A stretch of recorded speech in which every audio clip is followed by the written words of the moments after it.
Assalamualaikum warahmatullahi wabarakatuh. Perkenalkan, kami dari kelompok 9 akan mempresentasikan proposal bisnis kami, yaitu Pirang, Lumpia Semarang. Sebelumnya perkenalan terlebih dahulu, saya Arif Kurnia dengan NIM 17232017 dari Prodi Teknik Informatika. Perkenalkan, nama saya Santika Dia Miftahul Inayah dengan NIM 66232037 dari Program Studi Manajemen. Perkenalkan, nama saya Vini Silviani dengan NIM 231002 dari Prodi Keperawatan. Perkenalkan, nama saya Putri Isma Perida dengan NIM 5123-2003 dari Prodi Perhotelan. Perkenalkan, saya Rafa Ditya Nugraha dengan NIM 4523105 dari Prodi Ilmu Komunikasi. Baik, di sini saya akan menjelaskan bisnis model kanvas dari bisnis kami. Yang pertama, ada key partners, yang dimana di sini kita menjalin kerjasama dengan pemasok rabung dan sayuran lokal, distributor bahan baku lainnya seperti kulit lumpia, ayam, sosis, dan lain-lain. Lalu ada juga reseller produk dan toko makanan ringan, dan layanan pengiriman jika kita menjualnya secara online. Lalu yang kedua, di sini ada key activities. Aktivitas yang dilakukan oleh tim kami diantaranya adalah pengembangan resep dan produksi lumpia Semarang, pemasaran dan promosi, distribusi dan penjualan baik online maupun offline, dan pengelolaan peralatan maupun bahan baku.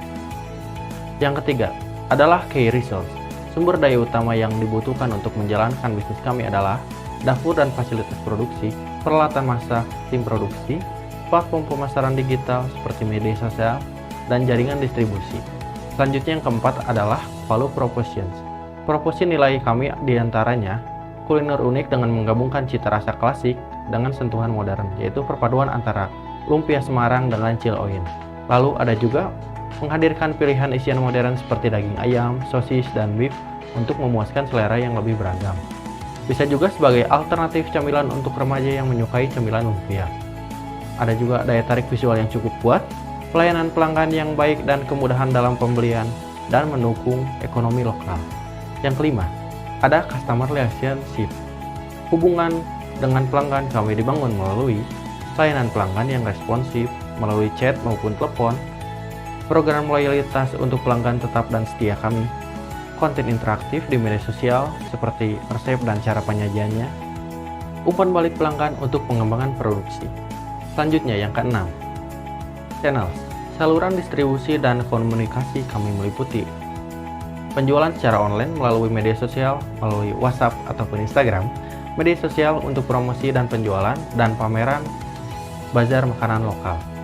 Ketujuh, ada customer segmen. Segmen pelanggan kami terdiri dari anak-anak 7-11 tahun, remaja 12-24 tahun, dewasa 25-40 tahun. Bisa juga pria dan wanita, kalangan bawah, menengah, atas, ataupun anak sekolah maupun mahasiswa. Dan yang terakhir mungkin pecinta walihan lumpia. Lalu yang kedelapan, ada cost structure biaya yang dikeluarkan untuk menjalankan model bisnis kami di antara lain biaya bahan, biaya tenaga, biaya produksi, biaya pemasaran dan periklanan, biaya platform e-commerce, dan biaya operasional. Dan yang terakhir, kesembilan, revenue stream. Kami menghasilkan uang dari penjualan langsung lumpia Semarang, penjualan melalui platform online, penjualan catering untuk acara-acara khusus, dan pendapatan dari promosi dari kemitraan dengan reseller atau toko. Demikian BMC dari produk kami. Selanjutnya ada business plan yang akan dijelaskan oleh rekan saya. Selanjutnya ada bisnis plan Pirang dibagi menjadi 6 bagian. Yang pertama ada business profile, yang kedua ada the market, yang ketiga ada development atau production, yang keempat organization, yang kelima financing, yang keenam marketing. Selanjutnya ada overview of industry environment. Pertama ada potensi pasar. Industri makanan ringan terus berkembang pesat di Indonesia. Permintaan tinggi untuk snack yang cocok di berbagai kesempatan seperti menonton, bekerja, kuliah, atau sekolah. Tren masyarakat yang gemar mencoba varian makanan baru. Faktor inspirasi, lumpia Semarang merupakan cemilan khas yang sudah dikenali luas di Indonesia. Tingginya minat masyarakat terhadap makanan fusion yang menggabungkan isian tradisional dengan berbagai inovasi rasa. Peluang inovasi masih sangat terbuka dalam industri makanan ringan. Selanjutnya ada customer profile berdasarkan usia.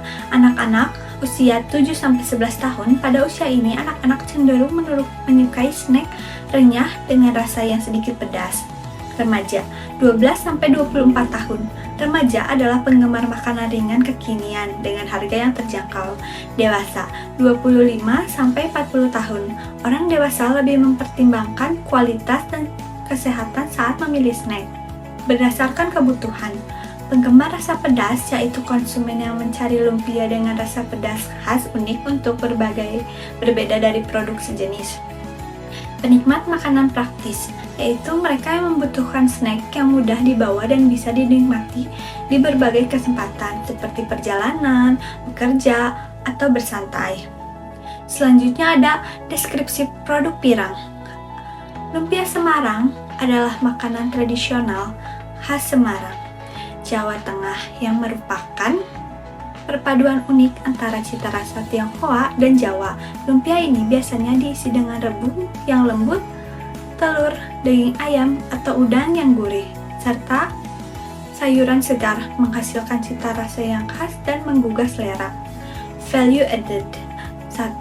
Inovasi isian unik dan beragam. Lumpia Semarang dengan inovasi varian baru ini memiliki beberapa keunggulan yang membuat menonjol dan bisa bersaing dengan produk sejenisnya di pasar kuliner.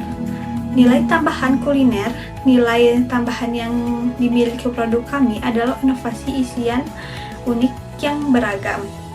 Kedua, perpaduan cita rasa tradisional dan modern. Produk kami ini menawarkan kuliner dengan perpaduan cita rasa tradisional dan modern, yaitu lumpia Semarang yang disajikan dengan chili oil. Yang ketiga, ada daya tarik visual. Lumpia Semarang juga bisa menjadi daya tarik visual yang cukup kuat, menjadi pilihan yang instagramable atau menjadi produk yang mudah dikenal di sosial media anak muda. Yang keempat, ada mendukung ekonomi lokal. Produk kami menggunakan bahan-bahan lokal yang berkualitas tinggi dan segar untuk memastikan rasa yang maksimal, dan kami juga bekerja sama dengan petani hingga produsen bahan baku di sekitar kami. Baik, di sini ada market dari produk pirang yang dimana kami menargetkan kepada segmen anak-anak, remaja, dan dewasa usia 7-40 tahun.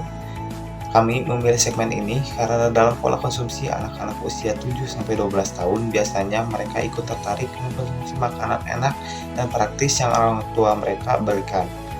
Lalu untuk remaja usia 13-24 tahun, mereka menyukai produk cemilan yang praktis dan unik terutama ketika sedang berkumpul dengan teman-temannya. Dan mereka juga cenderung tertarik mencoba varian atau inovasi baru dalam produk cemilan. Terakhir, dewasa usia 25-40 tahun biasanya mereka lebih menghargai cita rasa otentik dan kualitas produk lokal. Selain untuk dinikmati sendiri juga, segmen ini biasanya sering membeli lumpia sebagai oleh-oleh cemilan untuk keluarganya. Lalu untuk daya belinya, bagi anak-anak mereka biasanya menggunakan uang jajan harian yang diberikan oleh orang tuanya. Lalu bagi remaja, mereka memiliki uang saku atau penghasilan sendiri yang cukup untuk membeli produk cemilan dengan harga Rp8.000 hingga Rp15.000 sesuai dengan kantong saku yang mereka miliki. Lalu untuk orang dewasa, memungkinkan mereka untuk lebih fleksibel dalam hal pengeluaran dikarenakan mereka sudah memiliki penghasilan tetap yang membuat mereka untuk sering membeli produk dengan harga yang lebih tinggi. Baik, yang selanjutnya ada market size yang dimana kita mengambil 3 data dari anak-anak, remaja, dan dewasa usia 7-40 tahun di Kota Bandung, Jawa Barat, dan nasional dari sumber BSP atau Badan Statistik Penduduk. Di Kota Bandung sendiri terdapat 1,3 juta penduduk dengan usia 7-40 tahun dengan perincian anak-anak usia 7-11 tahun terdapat sekitar 240.000 jiwa atau 16% dari penduduk Kota Bandung. Remaja 12-24 tahun terdapat 660.000 atau sekitar 44%-nya. Dan dewasa 25-40 tahun sekitar 600.000 jiwa atau 40% dari penduduk Kota Bandung. Selanjutnya di Jawa Barat terdapat 27 juta penduduk usia 7-40 tahun dengan perincian anak-anak 7-11 tahun dengan total 5 juta jiwa atau 18,52% dari penduduk Jawa Barat.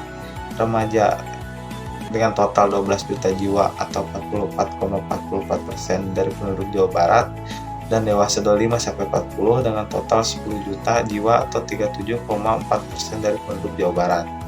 Yang terakhir, total keseluruhan usia 7-40 tahun di Indonesia terdapat 154 juta jiwa yang melingkupi anak-anak dengan total 16 juta jiwa atau 10%, dan remaja 73 juta jiwa atau 47,40%, dan dewasa 65 juta jiwa atau 42,21%. Lalu, untuk kompetitor sendiri, kita memiliki 3 kompetitor, yaitu Lumpia Mbak Len, pedagang lumpia Semarang keliling, dan Lumpia Semarang by Hanisa. Baik, selanjutnya ada sales projection, yang dimana di minggu pertama kita menargetkan 15 penjualan dengan sosial media sebagai promosinya, dan perkiraan revenue atau penghasilan yang kita dapat sebanyak 105.000. Lalu yang selanjutnya di minggu kedua kita menargetkan 25 penjualan dengan sosial media sebagai promosinya, dan perkiraan revenue atau penghasilan yang kita dapat sebanyak 175.000. Di minggu ketiga kita menargetkan 35 penjualan dengan promosi yang sama di media sosial, dan perkiraan revenue yang kita dapat sebanyak 245.000. Dan di minggu terakhir, yaitu minggu keempat, kita menargetkan penjualan sebanyak 50 dan perkiraan revenue yang kita dapat sekitar 385.000 dengan media sosial sebagai promosinya. Apabila ditotalkan, total penjualan selama 4 minggu kita menjual sebanyak 125 kemasan, dan total revenue yang kita dapat selama 4 minggu itu sebanyak 910.000. Dengan strategi yang fokus pada segmen 7-40 tahun ini, kami optimis dapat mengoptimalkan potensi pasar dan mencapai target penjualan yang sangat signifikan dalam waktu dekat. Selanjutnya yaitu tentang production. Untuk key partner, mitra yang akan bekerja sama yaitu pemasok bahan baku, petani rebung, distribusi atau reseller. Yang pertama yaitu pemasok bahan baku. Kemitraan dengan pemasok bahan baku yang berkualitas seperti kulit lumpia, minyak goreng, dan bahan pelengkap lainnya sangat penting untuk memastikan kualitas pirang yang konsisten dan enak. Yang kedua yaitu petani rebung lokal. Menghubungkan dengan petani rebung lokal memungkinkan kami akan memperoleh bahan utama secara langsung dan segar. Kemitraan ini juga menguntungkan keberlanjutan serta meningkatkan kualitas produk pirang untuk menggunakan rebung sebagai bahan isian. Yang ketiga yaitu reseller atau distribusi. Untuk menjangkau pasar, kemitraan distribusi yang memiliki jaringan luas akan membantu produk pirang kami lebih mudah diakses oleh konsumen dari berbagai daerah. Lalu, proses produk. Yang pertama, persiapan bahan baku adalah tahap penting yang memastikan kualitas awal lumpia Semarang. Pemilihan bahan baku yang segar seperti rebung, ayam, smoked beef, serta bumbu yang berkualitas sangat menentukan rasa dan kebersihan. Selain itu, pembersihan dan pengolahan awal bahan baku seperti rebus rebung dan mengiris ayam memastikan bahan-bahan siap digunakan tanpa bau atau rasa yang mengganggu. Tahap ini krusial karena bahan baku yang berkualitas akan memastikan cita rasa yang lezat. Yang kedua yaitu proses pengolahan dan pengemasan merupakan inti dari produk lumpia, karena disitulah rasa dan tekstur lumpia terbentuk. Pengolahan isian hingga bumbu meresap akan menghasilkan cita rasa yang lezat dan khas. Setelah pengolahan, pengemasan yang rapi dan higienis sangat penting untuk menjaga kebersihan dan daya tahan lumpia, memastikan bahwa produk tetap segar dan siap dikonsumsi hingga sampai ke tahap konsumen. Ketiga yaitu tahap penyimpanan dan distribusi, penting untuk menjaga kualitas lumpia hingga saat ke konsumen. Penyimpanan yang tepat seperti pada suhu dingin atau freezer untuk lumpia mentah membantu menjaga kesegaran dan memperpanjang penyimpanan produk, dan memastikan lumpia tidak rusak dan tetap dalam kondisi prima selama proses penyimpanan. Tanpa penyimpanan yang kurang tepat akan mengakibatkan kualitas lumpia menurun, sehingga konsumen tidak bisa menikmati lumpia dalam kondisi baik. Lalu, key activities. Untuk ikhtisar pengembangan bisnis pirang, yang pertama, produksi. Memastikan bahan baku yang berkualitas dan proses produksi yang efisien. Yang kedua, pengembangan rasa. Inovasi rasa yang menyesuaikan selera konsumen. Yang ketiga, manajemen operasional. Mengoptimalkan proses usaha dan mengendalikan biaya. Yang keempat, pemasaran dan distribusi. Melakukan promosi dan kemitraan yang efektif. Yang kelima, pengemasan dan branding. Fokus pada desain yang menarik dan identitas merek. Low expenses and capital requirement. Untuk harga bahan baku, di sini ada kulit lumpia 3 pieces 10.500, ada ayam 150 gram 5.000, wortel 200 gram 3.000, bawang daun 2 batang 1.000, bawang merah 1 ons 3.000, bawang putih 1 ons 3.000, kecap manis 1 saset 500, rebung 200 gram 5.000, minyak goreng 1 liter 18.000, daun jeruk 1 ons 1.000, sosis 3 sosis 3.000, smoked beef 156.000.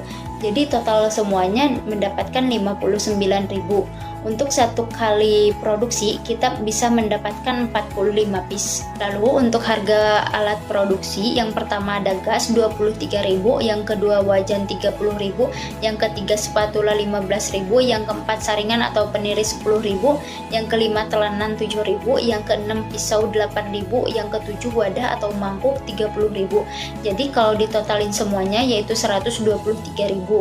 Untuk harga kemasan, yang pertama ada plastik zip itu 15 pieces 750 perak, yang kedua kemasan 15 pieces 6.750 perak, yang ketiga stiker 15 pieces 3.000. Jadi kalau ditotalin semuanya ada 10.000. Untuk harga keseluruhan modal yang dilakukan untuk memulai usaha pirang yaitu harga bahan baku ditambah harga pelaratan produksi ditambah harga kemasan dengan total keseluruhan yaitu Rp192.500. Lalu selanjutnya ada organization. Untuk struktur organisasi tim pirang, yang pertama ada ketua kelompok Arif Kurnia, lalu ada bendahara dan sekretaris oleh Santika Nia, ada tim pemasaran oleh Dava Aditya Nugraha, kemudian ada tim produksi oleh Putri Isma dan Vini Silviani. Selanjutnya adalah job desk dan tanggung jawab untuk setiap posisi. Yang pertama, ketua kelompok bertanggung jawab atas arah strategis, visi, dan kepemimpinan pirang secara keseluruhan. Untuk job desk-nya yang pertama, memimpin dan mengkoordinasikan seluruh kegiatan operasional bisnis tim pirang. Yang kedua, mengambil keputusan strategis yang penting untuk usaha kami. Yang ketiga, memonitor perkembangan dan kemajuan usaha secara keseluruhan. Yang kedua, ada bendahara dan sekretaris yang bertanggung jawab atas administrasi dan pengelolaan keuangan tim pirang secara keseluruhan. Untuk job desk-nya yang pertama ada mengelola pembukuan dan administrasi usaha. Yang kedua, memastikan keuangan usaha tetap sehat dan sesuai dengan anggaran. Yang ketiga, mengelola keuangan usaha dan menyusun anggaran dan laporan keuangan secara rutin. Yang ketiga, ada pemasaran yang bertanggung jawab untuk mempromosikan produk pirang ke pasaran. Untuk job desk-nya yang pertama, merancang strategi pemasaran untuk meningkatkan penjualan produk. Yang kedua, mengelola media sosial dan promosi online untuk memperkenalkan produk pirang. Yang ketiga, menjalin hubungan dengan pelanggan dan mitra bisnis untuk memperluas pasar jaringan. Lalu yang terakhir ada tim produksi yang bertanggung jawab atas proses produksi pirang. Untuk job desk-nya yang pertama, mengawasi dan menjalankan proses produksi produk sesuai dengan standar. Yang kedua, menjaga ketersediaan bahan baku untuk memastikan kualitas produk. Yang ketiga, melakukan kontrol kualitas terhadap produk yang dihasilkan. Yang ketiga, menyusun jadwal produksi untuk memastikan ketepatan waktu. Lalu yang terakhir, memastikan kepatuhan terhadap prosedur dan regulasi yang ada.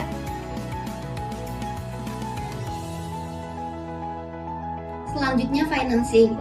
Untuk strategi finance tim pirang itu meliputi 3 tahap. Yang pertama ada pendanaan awal, yang kedua pengembangan, dan yang ketiga ekspansi. Pada tahap awal, tim akan mengandalkan dana pribadi dan kontribusi anggota untuk menutupi biaya dasar seperti biaya pemasaran dan produksi. Dana ini juga akan digunakan untuk membangun produk dan layanan awal dan melakukan uji coba pasar. Jika memungkinkan, tim juga akan mencari pendanaan kecil dari program inkubasi atau akselerasi yang menawarkan bimbingan. Lalu pada tahap pengembangan, tim akan mencari pendanaan melalui investor dengan menyusun proposal bisnis yang mencakup visi, strategi, dan proyeksi keuangan. Pendanaan ini akan digunakan untuk meningkatkan kualitas produk, memperluas pasar, dan memperkuat merek pirang di pasaran. Investor akan menerima 10% dari keuntungan jika usaha berhasil, namun tidak ada bagi hasil jika terjadi kerugian. Lalu pada tahap terakhir yaitu ekspansi, di mana tim akan mempertimbangkan modal ventura atau pinjaman dari bank jika produk terbukti menguntungkan. Dana ini akan digunakan untuk ekspansi pasar seperti memperluas distribusi atau memasuki pasar baru. Strategi bertahap ini membantu tim untuk memaksimalkan pendanaan sesuai dengan kemajuan usaha.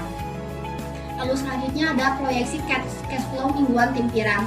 Untuk minggu pertama dengan saldo awal 0, tim tim kami menjual 15 pack pirang dengan total penjualan 105.000 dan total pengeluaran 60.000. Untuk cash flow minggu kedua dengan saldo awal 45.000, tim pirang menjual 25 pack dengan total penjualan 175.000 dan total pengeluaran 100.000.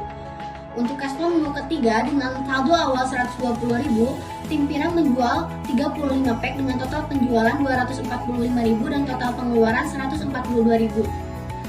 Untuk cash flow di minggu keempat dengan saldo awal 223.000, tim pirang menjual 55 pack dengan total penjualan 385.000 dan total pengeluaran 243.000 dengan saldo akhir 365.000. Nah, berikut sales projection dan revenue projection tim pirang yang menunjukkan peningkatan pada setiap minggunya. Proyeksi cash flow pirang dalam 4 minggu menunjukkan total pemasukan senilai 910.000 dengan total pengeluaran 545.000 dan laba bersih 365.000. Exit plan. Jika nantinya usaha kami mengalami kerugian dan harus ditutup, tim pirang akan menyiapkan rencana keluar yang terperinci. Pertama, kami akan menganalisis penyebab kerugian dan mencari solusi untuk mempertahankan bisnis. Jika upaya tersebut tidak berhasil, maka penutupan bisnis akan menjadi pilihan terakhir. Dalam situasi ini, tim pirang akan bertanggung jawab untuk menyelesaikan semua kewajiban pada investor, pemasok, dan pemangku kepentingan lainnya dengan transparansi dan adil. Aset yang tersisa akan dijual untuk melunasi utang dan sisanya akan dibagi sesuai kepemilikan masing-masing. Kami juga akan menjaga komunikasi yang baik dengan semua pihak terkait agar mereka memahami situasi dengan baik dan dalam proses penutupan bisnis kami. Dengan rencana yang matang, diharapkan dampak kerugian dapat diminimalkan untuk semua pihak. Baik, di sini ada marketing atau bagaimana cara kita memasarkan produk lumpia kita. Yang pertama, marketing plan. Langkah dalam mendapatkan leads, kita memanfaatkan media sosial dengan membuat konten menarik di platform seperti Instagram, Facebook, dan TikTok. Dengan melakukan iklan online dan memanfaatkan toko online. Lalu, yang kedua, konversi leads menjadi pelanggan dengan cara membuat sampel produk yang dimana calon pelanggan dapat mencicipi sampel secara gratis disertai promosi pembelian langsung dengan harga diskon. Lalu yang kedua, memberikan berbagai opsi pembayaran agar memudahkan pelanggan dan memberikan kenyamanan. Selanjutnya, membangun komunikasi yang baik serta memberikan pengalaman positif dan responsif baik dalam online maupun offline. Lalu selanjutnya, strategi dalam mempertahankan pelanggan kita dengan cara mengumpulkan saran atau kritik pelanggan untuk terus meningkatkan produk dan pelayanan. Lalu memberikan pelayanan terbaik kepada pelanggan, baik itu dalam segi responsif maupun menanggapi saran atau keluhan pelanggan. Dengan melakukan promosi yang lebih bervariasi lagi agar menarik kembali minat pelanggan. Lalu selanjutnya ada advertising and promotion plan, yang dimana kita membagi dua opsi untuk promosinya. Pertama, ada pemasaran digital atau online dengan aktif dalam membagikan konten maupun informasi terkait produk pirang di Instagram, baik dari segi feed maupun story, dan membuka kolaborasi dengan yang lain. Yang kedua, dengan pemasaran offline. Untuk promosinya sendiri, kita memanfaatkan media sosial yaitu platform IG dengan mengupload konten menarik terkait produk tersebut. Lalu langkah pertama dalam offline-nya, kita mengenalkan produk kita dalam ruang lingkup teman dulu, yang dimana ketika kita sudah menyebarkan dalam ruang lingkup teman, maka penyebaran informasi terkait produk kita juga semakin cepat dan memperbesar peluang kita untuk menarik customer, mengetahui lalu mencari informasi tentang produk kita, dan berpartisipasi membuka bazar dalam event. Selanjutnya ada how I plan to take advantage of competitor weak point. Dibandingkan dengan produk yang lain, kelebihan produk kita adalah lumpia kami tidak hanya menawarkan isian klasik, tapi juga varian yang lebih modern dan inovatif, seperti ayam suwir, beef, sosis, dengan ini membuat pelanggan memiliki lebih banyak pilihan sesuai dengan selera mereka. Dengan jaringan distribusi yang mencakup berbagai wilayah, lumpia kami juga mudah diakses oleh pelanggan di berbagai lokasi melalui platform online. Harga yang kompetitif dan dapat diterima oleh berbagai lapisan masyarakat menjadi daya tarik utama produk kami. Kami menjaga kualitas bahan baku dan rasa sambil tetap mempertahankan harga yang ramah di kantong yang lain. Layanan pelanggan kami selalu siap membantu dengan respon cepat dan solusi terbaik sehingga pelanggan merasa dihargai dan lebih nyaman dalam bertransaksi. Selanjutnya, masuk ke tahapan produk. Di sini ada produk profile, filosofi logo, dan kegiatan pemasaran. Baik, berikut ini adalah profil produk kami. Kami menjualnya dengan harga Rp7.000 per kemasan dengan isi 3 pieces plus chili oil. Lalu, lumpia kami juga memiliki beberapa varian seperti ayam, sosis, dan smoked beef. Dan jika belum digoreng, lumpia kami dapat bertahan hingga 1 minggu dalam keadaan disimpan di freezer. Selanjutnya, filosofi logo pirang. Logo pirang dirancang detail dengan elemen yang saling melengkapi, menggambarkan kelezatan dan keaslian lumpia Semarang. Warna, bentuk, dan font yang dipilih menciptakan kesan tradisional, lezat, dan menggugah selera sehingga menarik perhatian konsumen. Warna dari logo kami terdiri dari warna coklat tua, kuning, coklat muda, dan putih. Adapun filosofinya kami memilih warna-warna tersebut karena coklat tua mewakilkan kehangatan akan rasa gurih dan lezat dari lumpia Semarang. Lalu kuning mewakili warna kulit lumpia yang renyah dan menggugah selera. Lalu coklat muda mewakili kealamian dari bahan-bahan yang dipilih. Lalu putih mewakili uap panas atau asap yang dikeluarkan dari lumpia menandakan kelezatan dan kesegaran. Selanjutnya bentuk. Bentuk lumpia yang digambarkan dengan detail menunjukkan fokus utama produk kami. Lalu piring menunjukkan bahwa lumpia siap disajikan dan dinikmati. Lalu selanjutnya uap atau asap menunjukkan bahwa lumpia sedang panas dan baru-baru matang, menambah kesan lezat dan menggugah selera. Dan terakhir, font yang kami gunakan. Font tebal dan klasik menunjukkan kesan tradisional dan autentik dari lumpia Semarang. Lalu huruf pirang yang besar menunjukkan nama brand yang kuat dan mudah diingat. Lalu ada juga huruf lumpia Semarang di bagian bawah yang lebih kecil menjelaskan produk yang ditawarkan yaitu lumpia Semarang yang berasal dari daerah Semarang. Yang selanjutnya ada kegiatan pemasaran. Yang pertama, membuat Instagram dengan nama @pirang__. Yang kedua, membuat feed perkenalan produk. Yang ketiga, membuat video produksi. Yang keempat, membuat poster open pre-order. Yang kelima, membuat akun TikTok dengan nama @pirang__. Dan selanjutnya, ini ada gambar di mana kami sudah membuat dokumentasi kegiatan promosi. Ada Instagram, lalu postingan feed, postingan reels, postingan jualan kami, dan TikTok kami. Sekian presentasi proposal bisnis kami. Terima kasih. Wassalamualaikum warahmatullahi wabarakatuh.